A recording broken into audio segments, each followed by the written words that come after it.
Hello, how are you? This is a new video in the rune series, along with a slightly new look. I'm still not convinced about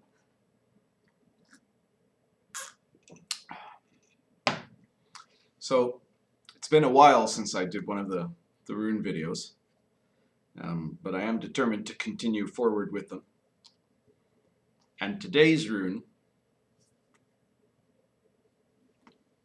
is Isa. We've just done, well, back in February, we'd done Nauthiz. So Isa is quite straightforward. It is a straight line, a single solid line emerging directly upwards from the well of word. And the word Isa means ice. This is one of those runes that as an image has appeared in 20,000-year-old cave drawings. It's a symbol that's been with us for a very long time. And you know, you could say, well, it's a straight line. I mean, that's not a really complex symbol, and it isn't. So that might mean it's one of the oldest, right? But besides which, straight lines are not they're not something that is necessarily all that reflective of nature, right? If you draw a bear or you know, an antler or something like that, then that's reflective of nature. But nature outside of the human influence, it's not that it's got a bunch of straight lines all over the place. Even like tree branches aren't straight lines usually, right? Tree trunks tend to grow up straight, right? And in some places rivers move straight, but it's not something that you would instantly assume would be one of the basic symbols, except that it's something very fundamental to our human perception, right? We tend to see lines in things, even in things where if you looked at it really objectively, the fact that it's a line would not be the most immediately noticeable thing, except that as human beings we detect lines, right? So this is a very primordial symbol for us. And the Isa rune, it means ice, and so it's meant to represent, in a traditional sense, kind of it's this bridge of ice that leads to hell. Hell being the realm of the dead to the Vikings, not like the Christian hell, right? This is the realm of the dead, which is cold, right? It's not hot. And symbolically, I mean, it represents cold, the frozen things, all of that. But aside from that, it symbolically represents like stasis, right? And it's union, but in a very static, immobile kind of sense. It's everything is frozen over, right? When everything's frozen over, everything's connected, but it's not moving. A river that's frozen has become one solid thing of ice, but there's no motion in it. So it's a symbol of union, but of a kind of union that is void of motion.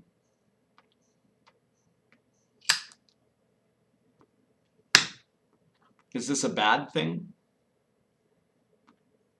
Well, in a lot of books on runes that try to treat certain runes as good and certain others as bad, Isa tends to be put on the side of the bad runes.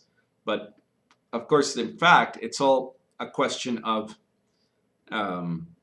relative placement, right? Why is it in a certain place? Where you find it, it's going to be either good or bad, right?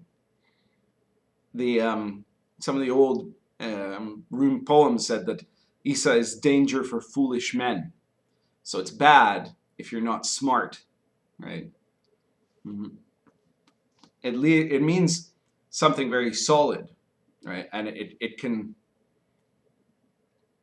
be used, for example, in a magical context to guard against the breaking down of things to guard against things being split apart or separated, right? Now, its immobility, of course, has kind of an element of bad sides, but it has a mystical side to it too. The word Isa in Old Germanic, if you take it back to Proto-Indo-European, the word that it comes from is the same word that the Sanskrit word asana comes from. And asana, in case you don't know, is the practice in yoga and traditional yoga of taking on a posture and then staying in that posture completely still. And when you're in that state where you're completely and absolutely still, if you're doing it for long enough, you will enter deeply within yourself. And then things will start to happen, right? People can have visions in asana. People can have kind of astral trips through asana.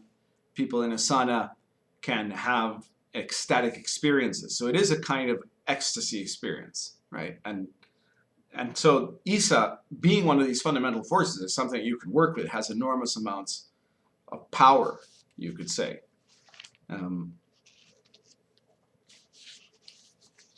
So Isa is a power that is found in what is indissoluble and what is immobile and what is static, right? And if you look at it in that sense, it can be a very good thing. So it's a question of context, right? If you are stuck, then that's bad, right? If you're still, then that's good. And it depends on what side of the fence you're on, which perspective you have of what's happening. There's one more thing that you could add about Isa, is that it is pretty much the center line, right? From this center line, which you could also relate to all kinds of things about, you know, the chakras, the kundalini, the center line in qigong, all of these practices of the spine, right? But aside from all that, it's the center line in the sense of being the line out of which any of the other runes can eventually emerge, right? Because almost all the runes are based on this this one vertical line, and then you add either another vertical line, a bridge, whatever. You can make from this line almost any of the other runes, which I think is a very interesting detail about Isa, that it's static. It by itself changes very little, but you can use it to then make from there almost any of the other runes. So that's it for today. I hope that the next time I do a rune video will be sooner than the last time I did a rune video.